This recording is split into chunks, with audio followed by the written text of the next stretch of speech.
बा आंगने में फूल फूला ये ना दो आंगने में फूल फूला ये ना दो बजल बधैया दुआरे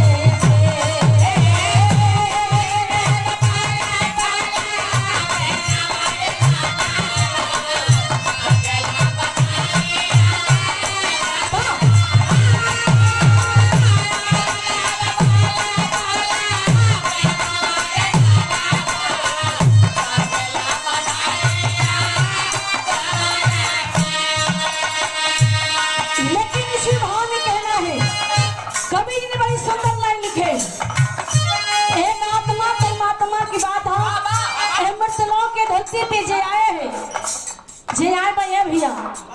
एक ना एक दिन उसे जाना भी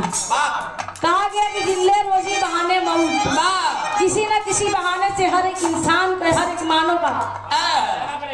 जाना पड़ेगा। कहना है कैसे है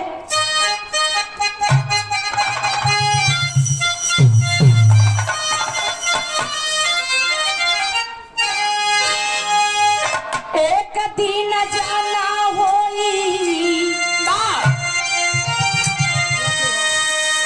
पिया के भवनवा एक दिन जाना होई पिया के नगरिया मिली है सजाना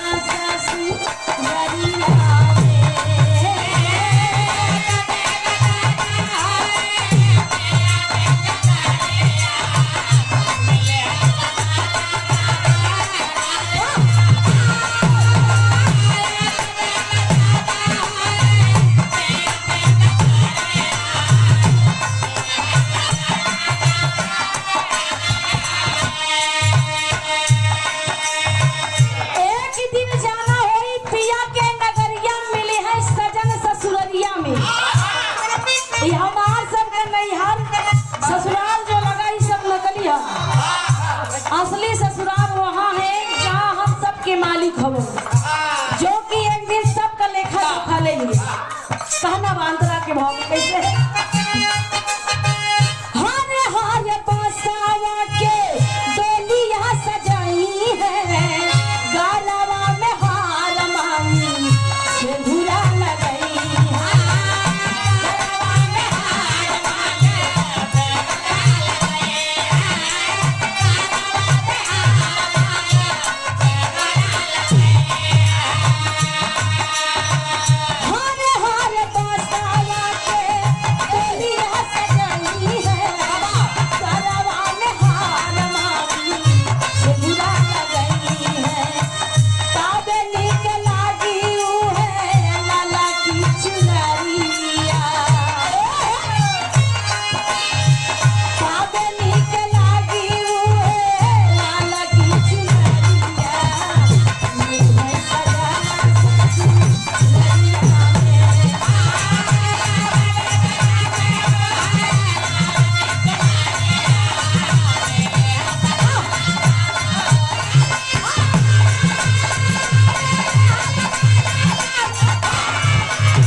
सजई है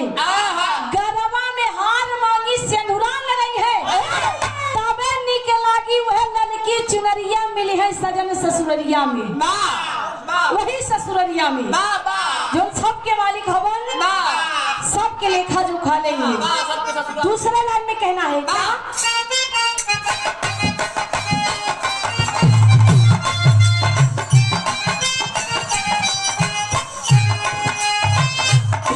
क्या भतीजा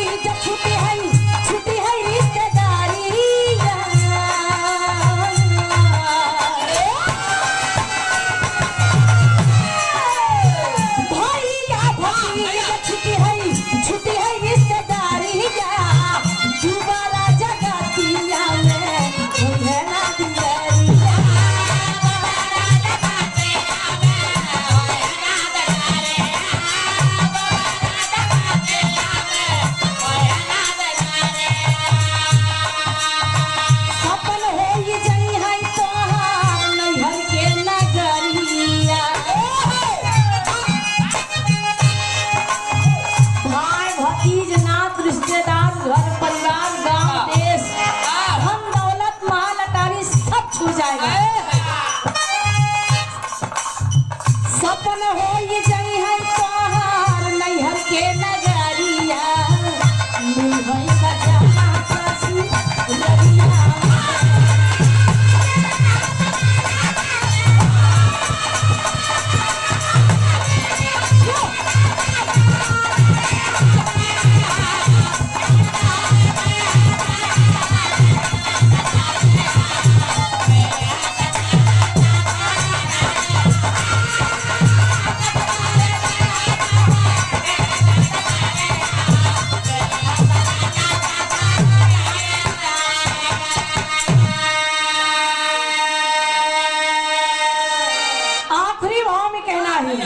बड़ी सुंदर लाइन कवि जी लिखे। क्या लिखे?